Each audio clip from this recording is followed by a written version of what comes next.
2025年3月24日，那个曾经让马斯克哈哈一笑，认为不会是对手的中国车企比亚迪，交出了一份让全世界都要掉下巴的惊人成绩，一日赚1.1亿元人民币，而且还不是营业额，是净利的加基，让全球媒体刮目相看。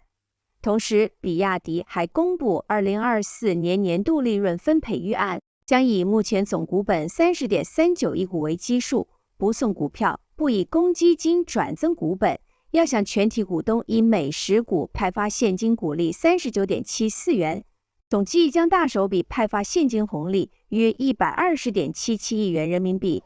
Chinese electric vehicle maker BYD said Monday its net profit jumped 73% in the fourth quarter of 2024 to a record $2.1 billion. For all of 2024, profit climbed 34% to $5.6 billion. BYD shares in Hong Kong have risen by 51% year to date and are currently slightly off an all-time high reached last week. The Chinese EV champion overtook Volkswagen to lead China's car sales in 2024. It has continued to roll out cheaper models, contributing to the deepening of a brutal 2-year price war in the world's largest auto market. According to latest reports, Chinese automaker BYD recorded a staggering $107 billion in revenue for 2024, eclipsing Tesla's $97.7 billion. BYD sold nearly 4.3 million vehicles last year, a mix of fully electric and hybrid models, dwarfing Tesla's 1.79 million pure EV deliveries. That is more than double Tesla's output, a gap that is turning heads worldwide. Talk to me about how you are seeing this dynamic playing out. When you take a look at those revenue numbers, you've got BYD around $107 billion and Tesla around $98 billion, so pretty big leapfrog there. Are you seeing that in terms of customer activity? Globally, yes, absolutely. BYD has a price advantage in most of the globe. They have a cost advantage in that they're cheaper to build, and they've increasingly got a technology advantage. Last week, they showed off a charger that they claim will refill most of a battery in about 5 minutes. It's the kind of thing that's more a perception issue than anything else, because in reality, it would take years to deploy those to everywhere that they need to have them, but it convinces consumers that, hey, this is the best technology out there. BYD has also roiled the market in recent weeks by unveiling a new supercharging EV technology platform and announcing that it will offer smart driving features on most of its lineup at no extra charge. This is a company that not only is coming off a really incredible year, but is adding to the momentum with real, tangible progress on product and innovation, maybe of the sort you would have expected to see from a company like Tesla years ago. You're seeing that from the Chinese now, and I think, with BYD's announcement last week of 400 kilometers worth of charge in 5 minutes, with Xiaomi really gaining momentum in China, and they're out today with plans to raise more than $5 billion to fuel their EV expansion. You're just seeing the Chinese competition for Tesla just sort of going from strength to strength here. And we're seeing in these BYD numbers actually, them retaking a lead over Tesla in terms of annual revenue. So just real strong numbers out of China and out of the companies that are sort of, taking the fight to Tesla in that market.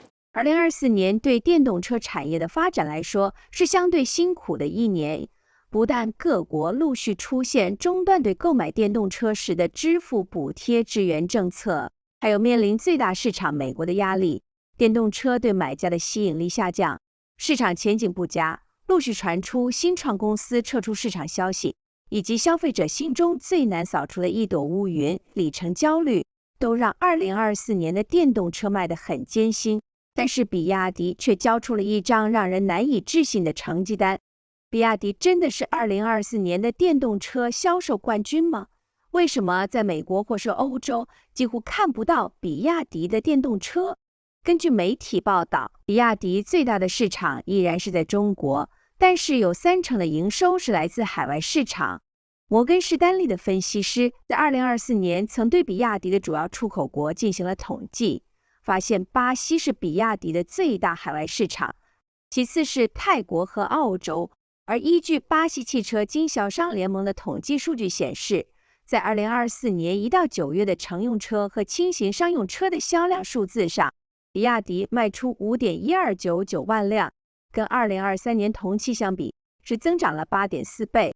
在澳洲市场方面，比亚迪在2022年进军该市场，到了2023年已经成功销售超过 1.2 万辆的电动车。那么回到原来的问题，为什么在美国或是欧洲几乎看不到比亚迪的电动车呢？事实上，在欧洲市场方面，比亚迪的成绩不算太差，尽管在欧洲保护主义抬头的压力底下，比亚迪的销售确实有受到压抑。但是在2023年的9月和10月，比亚迪在欧洲的交付量也曾经达到过5000至6000辆。不过到了2024年初，交付量骤然下滑，仅有3000至4000辆。可是英国仍然是比亚迪在欧洲的最大市场，欧盟其他国家则占比亚迪在欧洲销量的 70% 以上。Chinese automaker BYD has unveiled a groundbreaking 5-minute charging technology, and its impact is shaking the global automotive market. BYD's Hong Kong-listed shares jumped more than 6% soon after the announcement, notching a 52-week high on Tuesday. With the market capitalization now exceeding $165 billion, BYD is worth more than the top 5 Indian automakers combined. But BYD isn't just dominating in valuation, it's redefining the global EV race. In 2024, BYD was the second largest battery electric vehicle producer, trailing just behind Tesla. The Chinese electric vehicle maker BYD released its annual results for 2024 last night, and it's passed Tesla in revenue terms for the first time, $107 billion versus $97 billion. And that's partly because BYD makes hybrids, which are having a big surge in demand at the moment, whereas Tesla does not. How significant is this BYD claim, then, of a 5-minute charge for the industry? Yes, so BYD have announced that their newest EV platform is going to be capable of charging at up to 1 megawatt of power, which is really an unprecedented jump forward for the passenger vehicle market. That higher peak power is one of the elements facilitating these charging times that are comparable to petrol refueling. And if we compare it to what else is on the market, that's more than 4 times the peak power that a Tesla Model Y can pull. Wow. And in China, even premium trims on something like the Xiaomi SU7, which has been touted for its fast charging capabilities, have a peak power of around 500 kilowatts. So BYD really has crushed its competition on this peak power point. But to charge at that speed, you need to be connected to a charger capable of delivering 1 megawatt of power. And that doesn't exist in the public network at present. So BYD have announced in China they're going to build 4,000 of their megawatt flash charging stations. The first of those are going to be ready as soon as next month, which really highlights the pace at which they're moving with this technology. But that isn't going to touch the sides of China's 3.6 million public chargers that is already installed and can't necessarily deliver this power. Probably also worth flagging, you need to be plugging in a very low state of charge to pull that megawatt of power and achieve these really super fast charging speeds. And drivers probably won't feel comfortable with that initially, at least. Okay. So there is going to be a discrepancy between what BYD have announced these vehicles are capable of and the reality of what drivers see on the road. I know I'm animated right now, but honestly, I mean, how is the West going to compete with this? Holy heck. I mean, think about it, right? This new BYD Han LEV and the Tang LEV, 2 different models, 1,086 horsepower. Not really that big of a deal, to be honest. I mean, it's a hell of a lot of power.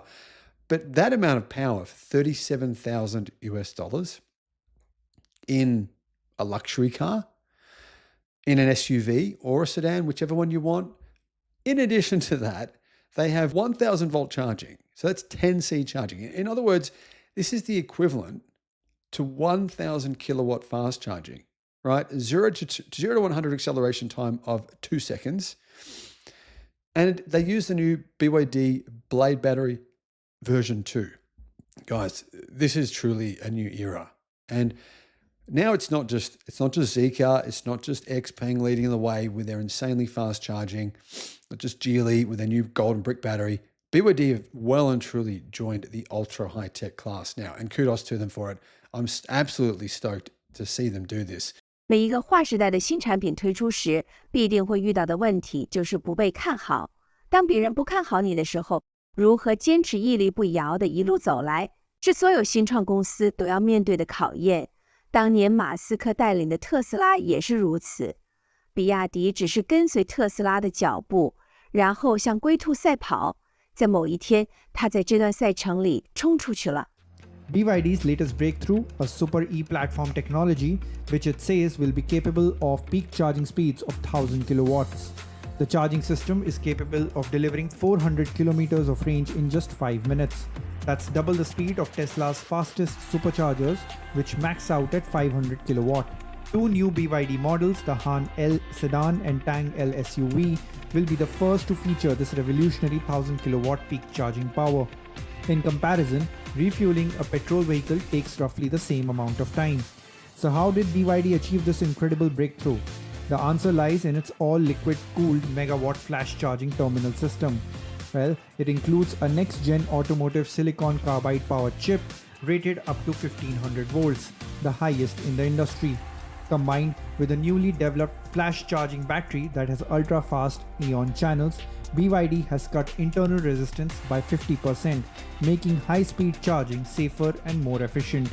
BYD believes its ultra-fast charging system can help eliminate charging anxiety, a major barrier for EV adoption. Meanwhile, Tesla is facing increasing pressure.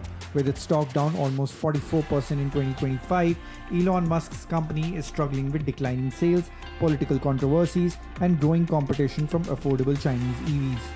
In China, Tesla's sales fell by nearly 50% year-over-year in February. As BYD continues to gain momentum, the gap between the two companies is narrowing rapidly. According to that speed rate that we've gotten from BYD, comfortably ahead of Tesla's superchargers, which can add up to 275 kilometers of range within 15 minutes. Mind you, though, Tesla does have a much larger network, so its already existing supercharger network worldwide boasts around 65,000 superchargers. But BYD's new EV platform will allow cars to reach a speed of 100 kilometers per hour in 2 seconds.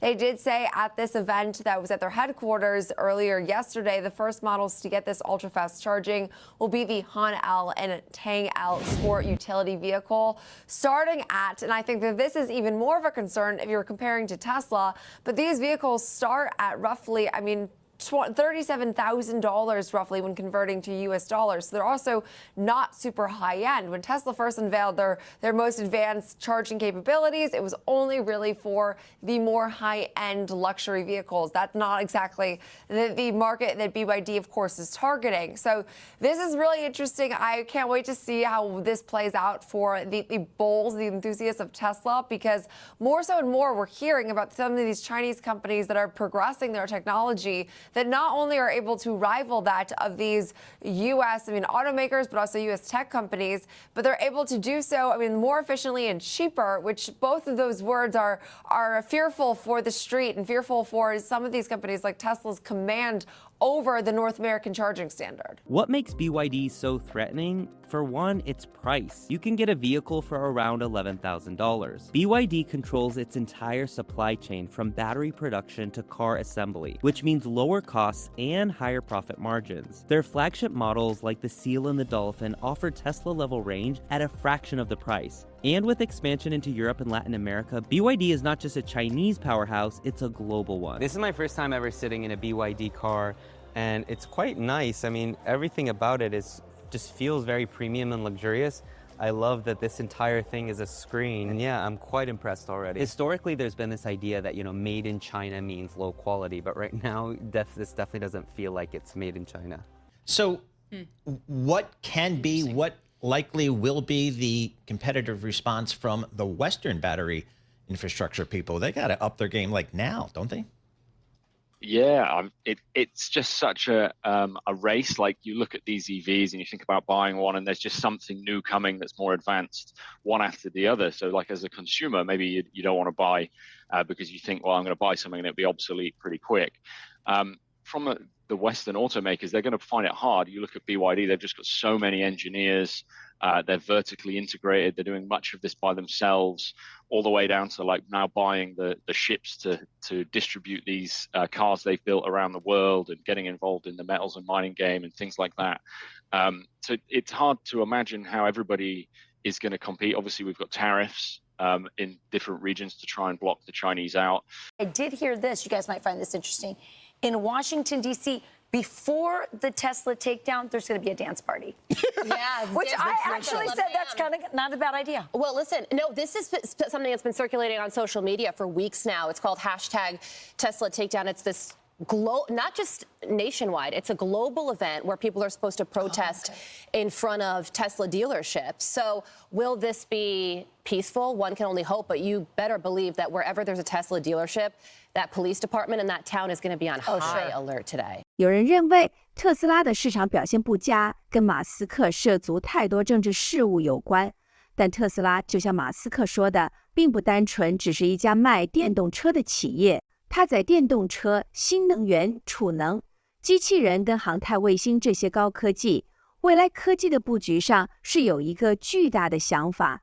它跟比亚迪这些中国企业不同的地方，是在于当一个对的方向、巨大的方向由国家机器带头拉动的时候，它能引爆的动能会是惊人的。但是特斯拉从民间去推动，并取得现在优异的成果，是西方很重要的资产。就像当初川普称赞过的，马斯克是个天才。在美中对抗已经升级到如此激烈的时刻，川普的对等关税能为美国筑起多大的防卫墙，争取多少的时间，其实很快就能看到答案。但是特斯拉一路走来20年的时间，它打下的基础如果没有好好运用，那么Maga打算要借着哪一个制造业的力量，快速的、海量的把制造能力带回美国呢？